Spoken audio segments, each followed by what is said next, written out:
6 tướng phụ nữ sát phu, đàn ông tuyệt đối nên tránh, cách nhận diện và hóa giải. Kính thưa quý vị và các bạn, từ bao đời nay trong nhân gian vẫn lưu truyền một quan niệm sâu sắc: chọn vợ xem tướng, chọn chồng xem tâm. Và nhất là trước khi dựng vợ gả chồng, người xưa luôn cẩn trọng quan sát tướng mạo, không chỉ để lựa chọn người hiền đức mà còn tránh những nét tướng được cho là khắc mệnh chồng, ảnh hưởng đến hôn nhân và cả vận mệnh của người đàn ông. Tất nhiên không ai hoàn hảo, nhưng trong nhân tướng học cổ truyền, tướng sát phu là một dạng đặc biệt cần lưu tâm. Những người phụ nữ mang nét tướng này thường xung khắc về mệnh, dễ đem lại trắc trở trong đời sống vợ chồng, từ bất hòa triền miên cho đến tổn hại đến sự nghiệp, thậm chí ảnh hưởng đến sức khỏe, đường con cái và cả phúc phần gia đạo. Tướng sát phu cũng có nhiều mức độ, có người chỉ khiến vợ chồng khắc khẩu, không hòa hợp, nhưng có người lại mang sát khí mạnh đến mức gây ra tổn hại lớn trong gia đình. Vậy làm sao để nhận biết sớm những nét tướng không hòa mệnh với chồng để tránh chọn sai người rước khổ vào thân? Liệu chỉ đi xem bói mới nhận ra, hay chúng ta hoàn toàn có thể quan sát được tướng mạo mà biết? Trong video hôm nay, hãy cùng Phong thủy Mai Bùi tìm hiểu về 6 tướng phụ nữ sát phu, đàn ông tuyệt đối nên tránh. Đây là những dấu hiệu nhân tướng học được các chuyên gia phong thủy cổ nhân lưu truyền nhằm giúp cho bạn có cái nhìn khách quan, tích cực, nhân văn hơn trong việc chọn bạn đời, vun bồi hạnh phúc. Những dấu hiệu này tuy ít gặp nhưng lại vô cùng quan trọng, bởi nếu như biết nhận diện đúng và hiểu cách hóa giải, chúng ta hoàn toàn có thể biến nguy thành an, biến trắc trở thành thuận hòa. Hãy lắng nghe thật kỹ đến cuối video, vì mỗi chi tiết nhỏ đều có thể giúp bạn tránh được những khúc quanh không mong muốn trong hôn nhân. Dấu hiệu đầu tiên đó chính là lông mày đứt đoạn, mọc rối, phản chiếu cảm xúc nội tâm, nhiều biến động. Trong nhân tướng học, lông mày được ví như là mái hiên của đôi mắt, nơi biểu lộ rõ nhất tâm tính, cảm xúc và nhân duyên của một người. Khi phần lông mày mọc lộn xộn, không theo hàng lối, bị đứt đoạn từng khúc, người xưa còn gọi đó là tướng loạn mỹ, tượng trưng cho nội tâm dễ xáo trộn, cảm xúc nhiều bất an. Phụ nữ có nét tướng này thường là những người sống thiên về tình cảm nhưng lại khó giữ được sự ổn định trong cảm xúc. Họ có thể yêu rất sâu đậm, rất thật, nhưng cũng dễ nóng nảy, khó kiểm soát lời nói, đôi khi về một phút bốc đồng mà đưa ra những quyết định cực đoan. Nếu ánh mắt đi kèm có phần lạnh lùng, thiếu sự mềm mại, thì đó là dấu hiệu của nội tâm đang bị tổn thương hoặc đề phòng quá mức. Người phụ nữ như vậy nếu không học cách lắng nghe và thấu hiểu, sẽ khiến các mối quan hệ xung quanh rơi vào tình trạng căng thẳng, đặc biệt là trong đời sống hôn nhân. Tuy nhiên, cần hiểu rằng đây không phải là tướng xấu cố định, mà chỉ là tín hiệu để cảnh báo về sự mất cân bằng bên trong.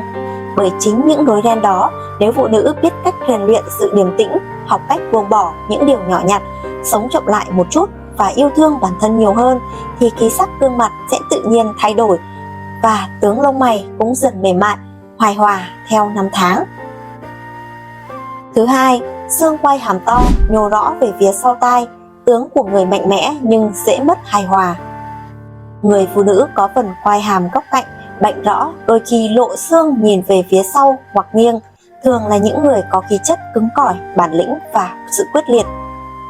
Tuy nhiên, nếu thiếu sự tiết chế, tướng này sẽ dễ khiến tính cách trở nên cứng nhắc, thẳng quá mức, khó dung hòa trong đời sống vợ chồng, đặc biệt khi người bạn đời thuộc tiếp người mềm mỏng, ít nói. Vì thế, nếu có nét tướng này, điều quan trọng không phải là lo sợ, mà là hãy học cách lắng nghe, dịu lại và để trái tim dẫn dắt hành vi nhiều hơn thay vì lý trí bạn nhé.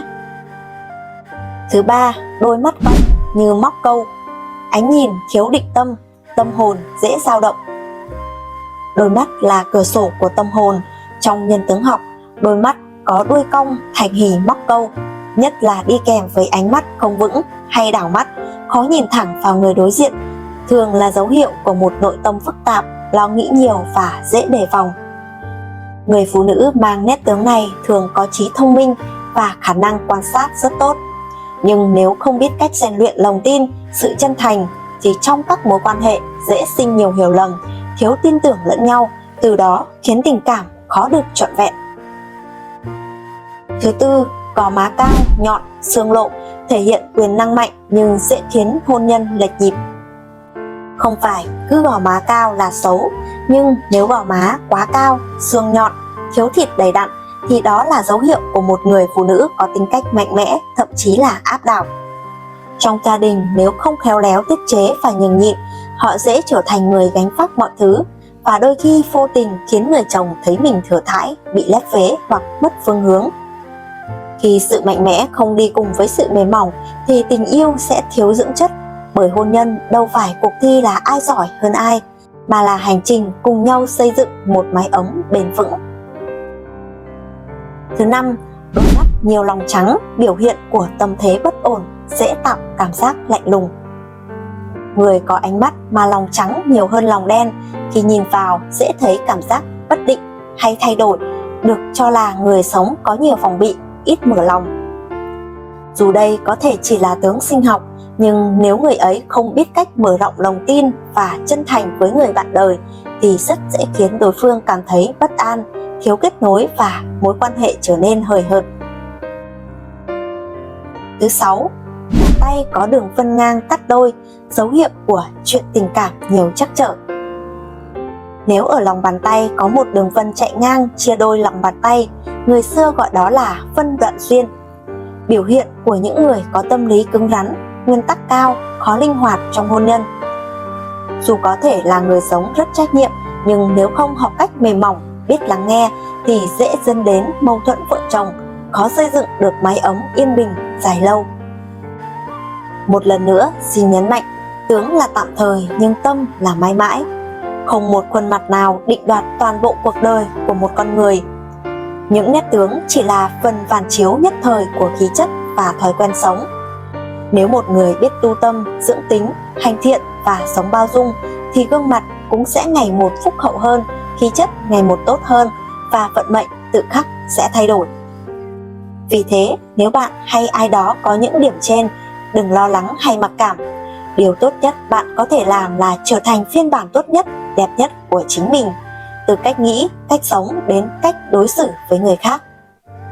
Khi tâm sáng thì tướng sẽ hiền, khi lòng người đủ đầy thì số mệnh sẽ mở rộng. Tướng vượng phu ích tử, người phụ nữ mang lại may mắn, hưng vượng cho gia đình. Quý vị thân mến, trái ngược với những nét tướng mà đàn ông phải e dè, thì trong nhân tướng học vẫn luôn tồn tại những hình mẫu của người phụ nữ có tướng phượng phù ích tử. Những người được ví như là phúc khí trời ban, giúp chồng phượng vận, con cái thành tài, gia đạo hưng thịnh. Ở họ không chỉ có nét đẹp về hình tướng mà còn tỏa ra khí chất vững vàng, nhân hậu và trí tuệ. Lấy được những người vợ như vậy chẳng khác nào hổ mọc thêm cánh, vừa là bạn đời, vừa là tri kỷ đồng hành suốt chặng đường đời.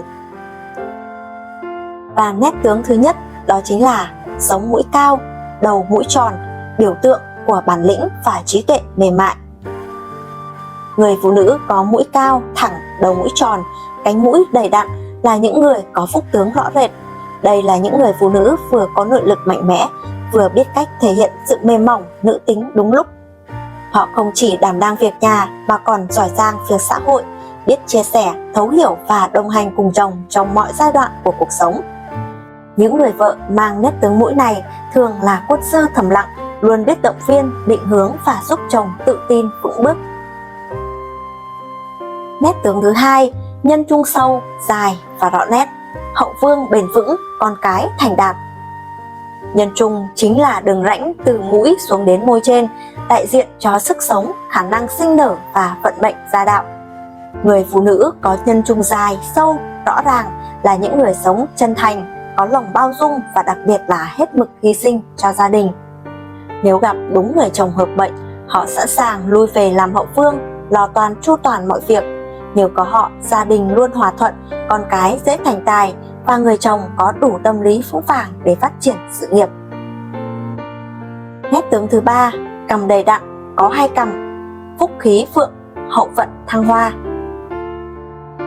Trong nhân tướng học, cằm là tượng trưng cho hậu vận, sự ổn định và khả năng giữ gìn tổ ấm.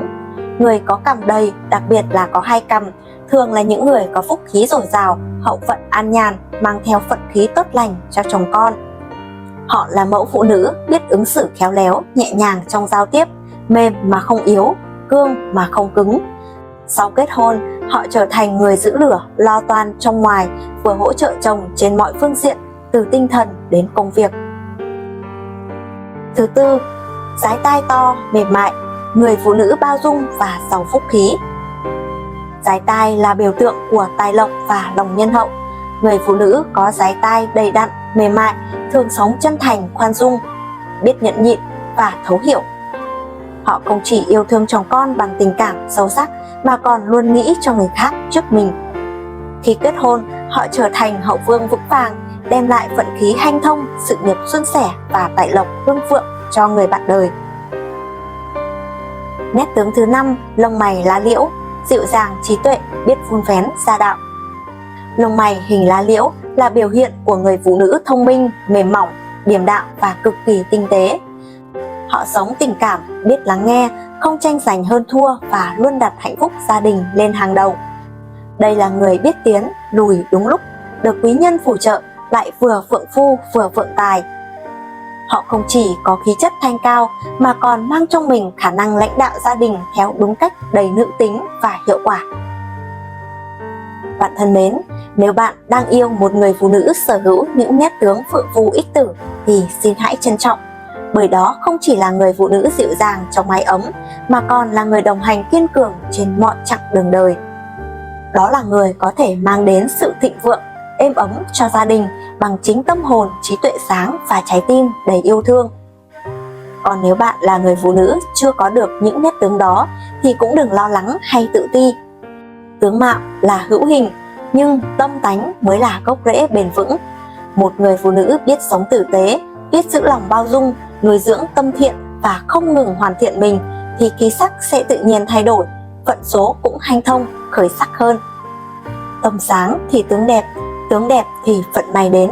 Người phụ nữ đẹp nhất không phải là ở hình dáng mà là ở cái tâm đủ sáng để sưởi ấm những người đi bên cạnh. Chúc cho bạn luôn là ánh sáng dịu dàng và bền bỉ để ai bước vào cuộc đời bạn cũng cảm thấy may mắn và bình yên nhé. Cảm ơn bạn đã dành thời gian quý báu của mình để lắng nghe hết video này. Nếu thấy video hay, hữu ích và có tính ứng dụng thực tế, hãy ấn nút thích và đăng ký kênh Phong thủy Mai Bùi để không bỏ lỡ những video mới nhất tiếp theo. Hoan nghênh bạn để lại bình luận, chia sẻ những suy nghĩ của mình hoặc đặt câu hỏi để chúng ta cùng thảo luận thêm nhé. Xin chúc quý vị và gia đình luôn mạnh khỏe, thành công và bình an trong cuộc sống. Hẹn gặp lại quý vị trong những video tiếp theo.